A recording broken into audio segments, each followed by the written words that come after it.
প্রথমে হচ্ছে এটা ছিল যে সর্বোচ্চ 1 লক্ষ টাকা আহতদেরকে দেয়া হবে। ওই অনুযায়ী প্রথমে 50,000ও দেওয়া হয়েছিল, যাদেরকে মনে হয়েছিল তুলনামূলক একটু কম আহত হয়েছে, এবং অনেককে 1 লক্ষ দেওয়া হয়েছিল। কিন্তু এখন আমরা এটা আর করছি না, কিন্তু অল্প কয়েকজনকে করা হয়েছিল, তাদেরকে পরবর্তীতে আবার ওইটা 1 লক্ষ করে ফেলা হয়েছে। 50,000 যাদেরকে দেওয়া হয়েছিল, এখন আমাদের সবাইকে 1 লক্ষ দেওয়া হচ্ছে। এবং সামনে যখন আমাদের এই 3 লক্ষটা যে নেক্সট মিটিংয়ে আমাদের কনফার্ম করা হবে, তখন সবাইকে 3 লক্ষ দেওয়া হবে। এটা হচ্ছে আমাদের লোয়েস্ট। এরপরে আমরা খুব দ্রুত সময়ের মধ্যে আমরা আশা করছি জানুয়ারির মধ্যে আমরা ক্যাটাগরি করে ফেলতে পারবো। এই ডিসিশন অলরেডি হয়ে গিয়েছে। ভাই, আমাদের আহতদের মধ্যে এমন অনেকেই রয়েছে যাদের মাথা ফেটেছিল, মাথায় 7টা সেলাই লেগেছিল, তারা মনে করেন 15 দিন বা 1 মাসের মধ্যে ভালো হয়ে গেছে, সুস্থ হয়ে গেছে। কিন্তু আমার পাশে এমন অনেক ভাই বসে থাকে যে সারা জীবনের জন্য হাত এবং পা হারিয়েছে। আমরা গতকালকে আমাদের উপদেষ্টা নাহিদ ইসলাম, হাসনাত আবদুল্লাহ এবং আমরা সিএমএইচে গিয়েছিলাম, আপনারা হয়তো দেখেছেন।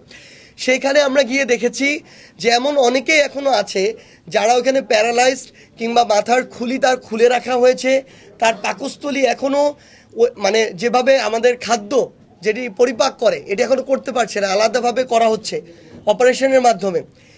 তার এখনও সুস্থতা আরও 2 বছর লাগবে এবং সারা জীবন তাকে এটা ক্যারি করতে হবে।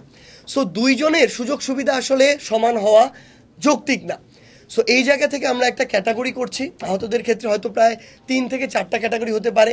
কাউকে আমরা হয়তো এই 3 লক্ষ টাকার ফান্ডটা দিলেই তাদের জন্য যথেষ্ট হবে, কাউকে হয়তো আমার এটা 1 বছর ক্যারি করতে হবে, কাউকে হয়তো একটা সম্মানী সারা জীবন ক্যারি করতে হবে, কারো হয়তো একটা একদম কর্মসংস্থান সারা জীবনের জন্য লাগবে। এবং ফাস্ট ট্র্যাক যে চিকিৎসা সুবিধা, যিনি আমার আহত যোদ্ধা এবং শহীদ পরিবার, তাদের জন্য আজীবন অলরেডি কার্ড করা হচ্ছে ফাস্ট ট্র্যাকের।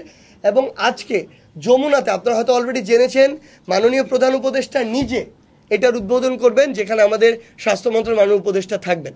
সো পদক্ষেপগুলো নেওয়া হচ্ছে, এখন শুধু এগুলোর এক্সিকিউশনের যে প্রসেসটা সেটা শুরু হওয়া বাকি।